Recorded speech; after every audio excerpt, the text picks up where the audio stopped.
Bismillahirrahmanirrahim.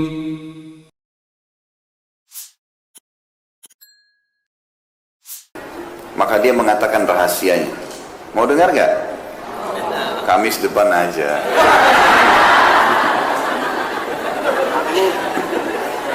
Saya mau sampaikan sekarang tapi diamalkan. Janji.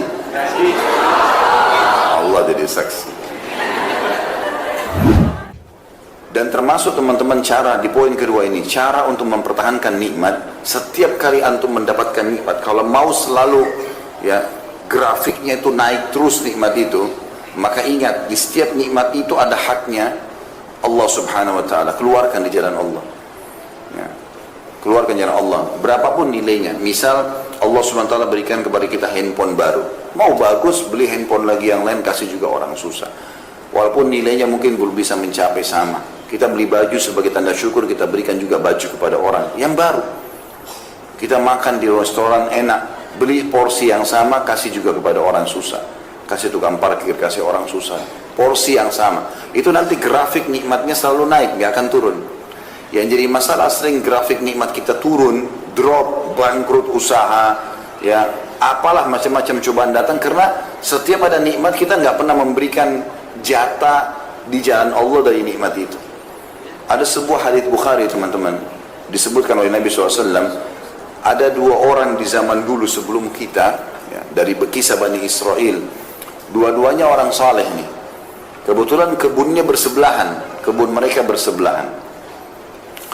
Maka Nabi SAW mengatakan, yang punya kebun yang pertama itu melihat lagi musim kemarau nih, peceklik, panas. Orang-orang petani tahu dan pekebun tahu kalau butuh air banyak. Maka lewat di atas kebunnya dia awan, dan dari awan itu keluar suara, kata Nabi SAW. Ini hadis Bukhari. Suara itu terdengar oleh pemilik kebun yang pertama. Dia mengatakan, atau suara itu mengatakan, awan ini bawalah ke kebunnya si fulan, tetangganya dia, dan turunkan air buat kebunnya. Lalu awan itu jalan, dilihat sama dia, jalan, terus turun hujan di sebelah. Dia punya kebun di sebelahnya, gak kena hujan. Maka dia pun pergi ke sebelah, diikutin sama dia. Dilihat hujan lebat di tetangganya. Dia tanya, apa yang kau lakukan dengan kebunmu? Sampai tadi saya dengar suara dari awan ini, hujan disuruh turunkan di kebunmu, yang lain tidak kena hujan, cuma dia saja. Maka dia mengatakan rahasianya. Mau dengar gak? Kamis depan aja.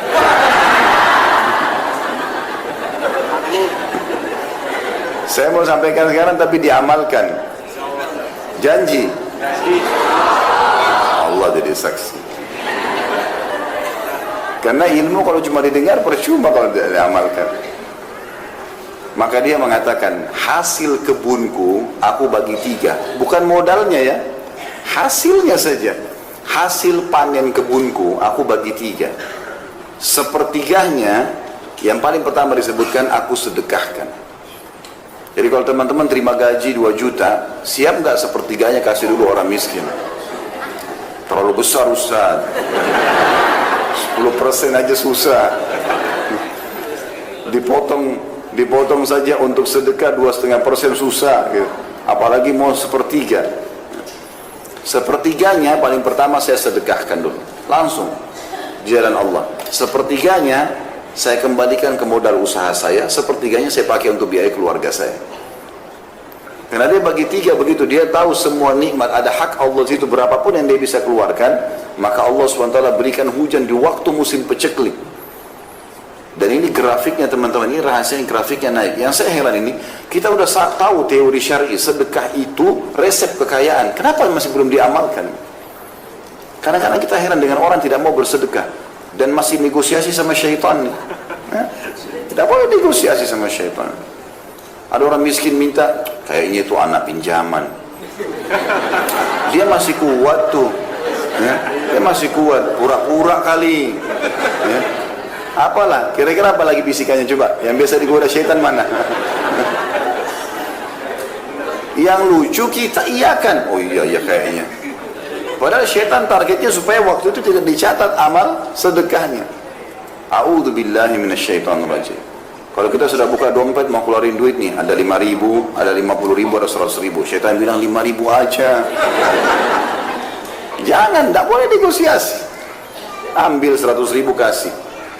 Mulai sekarang belajar teman-teman. Yang belum pernah sedekah dengan jumlah tertentu yang dia masih mampu, coba sedekah dengan jumlah itu. Misal, antum selama ini 2.000 terus, ya. Ternyata pendapatnya bisa, antum bisa keluarin 20.000, coba sekarang dengan 20.000. Bisa 100.000, belum pernah dicoba, coba 100.000. Belum pernah 1 juta, coba 1 juta. Yang kaya raya 100 juta, coba nilai yang belum pernah. Nanti datang juga yang besar. Makin besar kita berikan, ya. Kalau makin besar keran kita buka di jalan Allah, Allah akan berikan limpahan rahmatnya yang luas. Ini resep sederhana ini. Sa'ad bin Ubadah radhiyallahu anhu, sahabat Nabi, itu melimpah hasil panen kebunnya teman-teman, sepanjang tahun tidak pernah berhenti kurmanya, sampai kaya raya melimpah-limpah. Ternyata kata kuncinya satu, tiap hari dia panggil anaknya yang paling tua, namanya Qais. Terkenal dia sama anaknya, ini orang yang karam, mulia sekali. Dia bilang sama anaknya, nak, bantu ayah habisin uang ini sedekah. Bantu ayah habisin uang ini sedekah. Silakan kau kasih siapa saja, yang penting jalan Allah. Tiap hari ayah sama anak ini ambil dari hasil penjualan kurma, bagi-bagi, buka pintunya. Setiap hari ada orang naik di atas rumahnya teriak, wahai penduduk Madinah, siapa yang mau butuh, kalau kita kayak sembako sekarang, siapa yang butuh kebutuhan pokoknya silakan ambil. Minyak saminnya, gandumnya, kurma, ambil silakan, berapa saja, nggak dibatasi. Jadi tiap hari itu rumahnya terbuka, antri orang ambil semua makanan, tiap hari, nggak pernah habis. Bahkan ini mendatangkan berkah ke kebun, dia tidak pernah putus buahnya sepanjang tahun. Pohon-pohon kurma setahun sekali panen, tapi ini subhanallah sepanjang tahun berbuah terus dan melimpah terus. Orang kadang-kadang tidak berpikir efek itunya. Orang berpikir seperti kapitalis, saya ngeluarin kurang 1 juta, saya keluarin 250.000, berarti uang saya sisa 750. Itu hitungan kapitalis itu. Hitungan Islam tidak begitu. Itu kita keluarin 250.000, ya, misalnya dari 1 juta masih ada 750.000. Sebenarnya ini 250.000 ini sudah berlipat ganda, minimal 10 kali lipat. Itu sudah 2,5 juta. Karena Allah janjikan setiap amal saleh dilipat gandakan menjadi 10 kali lipat. Dalam Al-Quran Allah bilang itu. A'udzubillahi minasyaitonir rajim, innal hasanati yudhibna sayyi'at. Sesungguhnya amal baik itu man ja'a bil hasanati falahu asyru amsalihha. Itu ayatnya. Siapa yang berbuat satu kebaikan, Allah akan balas 10 kali lipat. Sampai pernah satu kali datang keuntungan 80.000 dirham. Mahal, banyak sekali uang ini. Ya, miliaran kalau kita uang Indonesia. Yang sekarang uang kita. Di zaman datang, lalu Sa'ad bilang sama anaknya, kita apain duit ini? Apa ini maksudnya kita habisin? Bagaimana caranya nih? Supaya cepat habis, jangan minap. Hari ini harus habis. Kata anaknya, ayah kita buka aja pintu utang. Baik, teriak di atas rumah, siapa penduduk Madinah yang butuh utang datang saja. Datanglah orang, ambil 5.000, ambil 3.000. Lalu mereka sepakat. Jatuh tempo kapan? Akhir bulan. Baik, dibayarin dulu dalam akhir bulan dalam bentuk utang. Lalu anak sama ayah sepakat. Begitu mereka datang akhir bulan, katakan sudah tidak ada utang kalian. Jadi begitu datang, kami mau bayar. Udah, sudah lunas, kami tidak terima uang kami lagi. Ada nggak yang begitu? Kok ketawa lagi? Berarti banyak sekali cambuknya hari ini. Ini 10.000 aja ditagih. Kok punya utang? 10.000 sudah matanya belalak, marah-marah. Luar biasa. Maka begitu polanya, luar biasa gitu. Pernah satu kali, Qais ini, dia lihat gudangnya ayahnya lagi penuh. Ayahnya lagi nggak ada, diambil sama dia. Naik di unta banyak, keliling Madinah. Siapa yang butuh ambil saja, siapa yang butuh ambil saja, iklan begitu. Abu Bakar sama Umar lewat. Ini Qais ini kalau kita biarkan habis harta ayahnya nih.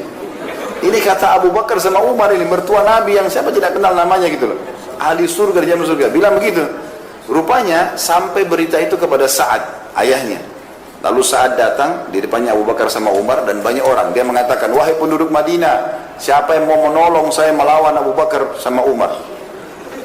Karena dia telah mengajar anak saya untuk pelit. Padahal Abu Bakar sama Umar niatnya baik. Ini tadi ayahnya belum ada, diambil semua isi gudang, taruh di unta, terus dibagi-bagiin. Siapa yang mau ambil, pokoknya ambil. Maka Abu Bakar sama Umar bilang, ini anak habisin hartanya orang tuanya nih kalau begini. Orang tuanya masih nggak ada keluar. gitu kan? Maka ayahnya malah marah kepada Abu Bakar sama Umar. Wahai penduduk Madinah, sampai mau tolong saya lawan Abu Bakar sama Umar nih, ngajarin anak saya pelit. Ada nggak orang tua begitu sekarang? Anaknya bawa kertas infak sekolah, ibu ayah infak sekolah, anti aja nak. Infak 5.000, 10.000, tidak mau, bakhil. Bagaimana mau kaya ini? Pelitnya luar biasa. Ini tidak boleh ada ini. Mau diterapin nggak resepnya nih? Coba panitia masjid sebentar lihat sunduk ya. Bertambah nggak? Kalau enggak berarti bohong. Ini lewat sunduk 2.000. Minta sama Allah kesehatan, keturunan, selamat dari surga, selamat masuk surga, selamat dari neraka. 2.000. Bagaimana bisa? Wahai muslimin yang bakhil, ini penyakit jiwa, nggak boleh bakhil. Begitu kata Nabi SAW itu. Ada sahabat datang, orang-orang Badui, lalu ditanya oleh Nabi SAW, siapa pemimpin kalian? Disebut namanya, si Fulan. Kata Nabi SAW, bagaimana dia? Ya Rasulullah berwibawa, tapi bakhil. Perhitungan sekali, kepala suku tapi perhitungan, tidak loyal sama warganya gitu. Lalu kata Nabi SAW, penyakit apa yang lebih berat daripada bukhul? Penyakit jiwa itu, bakhil. Ada orang bakhil sama dirinya sendiri, kopiahnya sudah sobek nggak diganti, mau kena 2 tahun kotor dari dicuci. Kenapa ini? Sejadah robek-robek, kenapa? Masjid dekat rumah rusak, nggak ada andilnya sama sekali, dirinya sendiri dia bakhil. Ada orang begitu, pergi umrah mampu, cari travel yang paling murah biar jauh dari Masjid Haram. Kenapa? Diri sendiri bakhil. Kalau belum beli bisnis kelas, pakai hotel bintang 5, bayar, Allah ganti. Allah ganti, sudah ibadahnya enak, hotel bintang 5, busnya bagus, bisnis kelas diganti lagi lipat-lipat. Kenapa bakhil? Benar nggak ini? Allah jadi saksi loh. Saya udah sampaikan. Ilmu harus diterapkan. Jadi resep sederhana ini harus diamalkan. Nikmat kalau mau grafiknya naik, sering bersedekah. Ini resep luar biasa ini. Para sahabat dengar kisah-kisahnya di YouTube. Di YouTube itu sudah banyak ceramah saya tentang Abdurrahman bin Auf, Abu Bakar bin Abu Bakar radhiyallahu anhum ajma'in, kemudian Sa'ad bin Abi Waqqas dan banyak yang lain. Kaya raya. Kata kuncinya satu, sedekah. Sedekah terus. Tidak ada hari kemudian mereka bersedekah. Itu selalu dikerjakan. Maka ini harus poin. Dan beda teman-teman orang yang bersedekah. Orang yang bersedekah dengan cara dia yang mencari sumber orang yang mau menerima sedekah, dengan dia menunggu siapa yang minta sedekah. Kalau antum nunggu seperti di komplek ini misalnya, dijaga security segala macam, nggak ada orang miskin masuk. Misal contoh, kapan antum sedekah? Keluar pun sudah langsung masuk tol. Kapan mau sedekah kalau nunggu orang? Ya? Maaf ini yang tinggal di komplek ini, saya tidak bermaksud apa-apa. Bicara secara umum, gitu kan? Karena memang kalau kita mau tunggu orang datang baru kita sedekah. Kalau seminggu nggak ada datang, berarti seminggu aku tuh nggak sedekah. Padahal setiap hari kata Nabi SAW dalam hadis Bukhari, Allah turunkan 2 malaikat setiap pagi.